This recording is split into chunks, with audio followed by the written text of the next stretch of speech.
I'm just gonna say this, laziness doesn't exist. When someone fails at completing their assignments or missing deadlines, we straight away tag them as lazy. But just for a moment, let's question this. What are the barriers that we can see? What exactly stopped them from completing their task on time? For example, let's take a look at this post from Reddit. This woman says that she just wants to exist and not do anything else. Pause for a moment and read what she has to say. Alright, after you're done reading, can you take a guess on why she feels that way? The answer lies in her post itself. She clearly states that she has no dreams to follow. In short, she is yet to figure out what is the purpose of her life. This plays a vital role on why she feels like she just wants to exist. She simply needs to find out the right direction in her life. My name is Prithviraj, and in this video, let's discuss why we feel lazy and what we can actually do to overcome our laziness. Also, I'll be sharing a life hack at the end, so please stick around. So, why do we feel lazy? Feeling lazy can be attributed to various psychological, physiological, and environmental factors. The first step to overcome laziness is simply to acknowledge the fact that you are feeling lazy. Acceptance is the first step. Else, if you stay in Delulu land, then of course it's not gonna help you overcome laziness. Acknowledging it is the key. Now let's take a look at the common reasons why we feel lazy, as in what are the barriers and the struggles involved. And also let's find out the solution to this problem. As we previously mentioned using that Reddit post, lack of purpose. This is one of the most vital reasons on why people feel lazy. I agree, there are some days when you literally don't want to do anything, and that, my friend, is totally normal. I face that as well. Rather,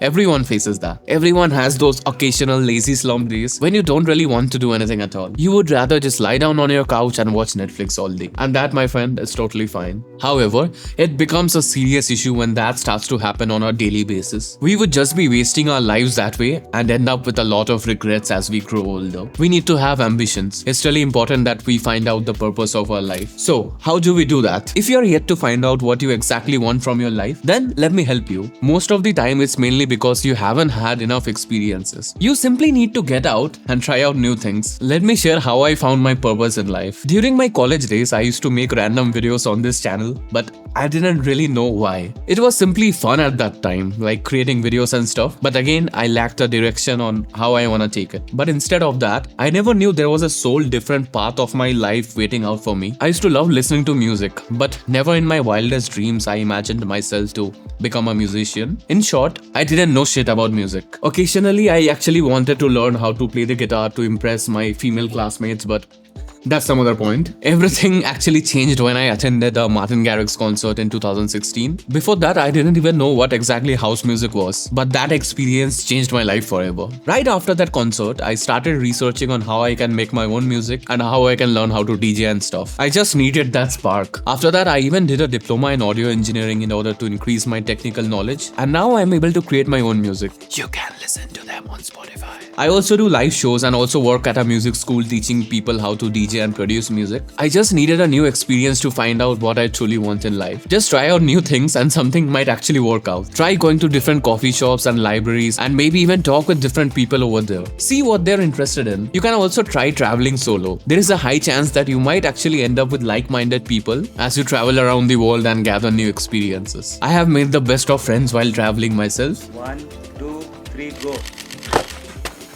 Else, you can simply use Tinder and other dating apps to get on dates. Getting to know new people and trying out different experiences will surely help you what you exactly want in your life. What I'm saying is that simply try out new things. You never know what life is waiting for you. It can change in a blink. Eat the frog. Well, not literally. I'll tell you what it means later. After you have found out what you exactly want from your life, it will then come down to your mindset. Laziness can become a habit if we consistently choose activities that require minimal effort or simply provide immediate gratification. Hence, we simply ignore challenging tasks and our long-term tasks, of course, because we don't see immediate results. In the previous point, we discussed the importance of having long-term goals. But what we also need to realize is that working consistently on our long-term goals can really be stressful actually. You won't always have the energy or motivation to keep working if you don't see some results. For my case, I'll have to keep releasing new music until I get my breakthrough. But as you might have guessed, I don't really have control over that. I never know when it's gonna happen or if it's gonna happen. Hence, in cases like these, it's often easier to just become a couch potato and not do anything at all.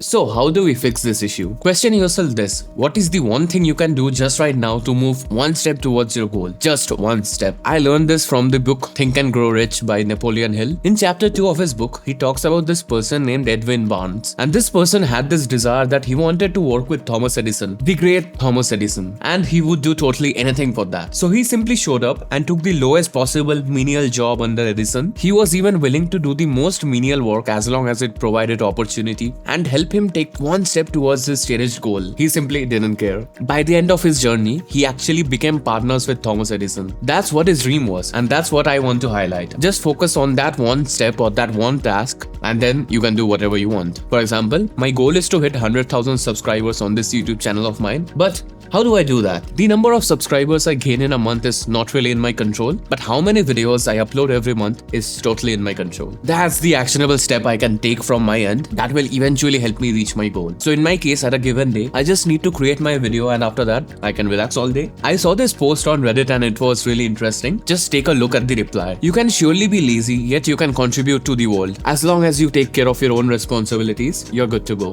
Give yourself this day. After you're done with your task, you can simply do nothing the entire time after that. If you have a 9 to 5 job, you're basically following this step by default. As in, at 9 to 5 jobs, the most important task for you to do is to show up at your workplace. And after coming back home, you can choose to do whatever you want. You can choose to be lazy and do literally nothing. Eat the frog simply means to get your most important task done the first thing in the morning after you wake up. Just get your most important task done first and then do whatever you want. No one is stopping you. One thing you'll get to see that if you get the most important task out of the way, it will actually become easier for you to do a lot more because you got the motivation you needed to start off. Starting to work is the biggest challenge. And also, if you're enjoying this video so far, it would be really awesome if you could hit that subscribe button. And like I mentioned, it will help me reach my long-term goal of hitting 100,000 subscribers. And in return, I'll keep creating more such helpful videos on productivity, tech, and life. So far, we have taken a look at the mental aspects. Let's take a look at physical aspects as well. Fatigue and energy levels can be a big factor. Both physical and mental fatigue can often lead to being lazy. When we are tired, our body naturally seeks rest to conserve energy. Factors such as inadequate sleep, poor nutrition, dehydration, or any underlying health issues can contribute to fatigue and thus making you feel lazy. Laziness can also be influenced by psychological factors such as mood, stress, anxiety, or even depression. Mental health conditions can impact motivation and energy levels. This will really make it difficult to engage in activities, even if they are rewarding or necessary. We all know the solution to this issue actually. Getting the same old basics right. But the most important one I want to focus is lack of sleep. When we are sleep deprived, it's rather easy to feel sleepy all day. Feeling sleepy is equal to feeling lazy. Try and get at least 7 hours of sleep every night. I have been religiously tracking my sleep every night using this app called Sleep Cycle, and I must say it has really helped me get a better night's sleep over time. Now let's talk about the poor nutrition. When we eat too much carbohydrates, we simply feel sleepy and lazy again. I face this issue a lot since the Indian diet mostly has high amounts of carbs and very low amounts of proteins. Try avoiding having a lot of carbohydrates before you go to work. Too much carbs will make your brain crave rest, and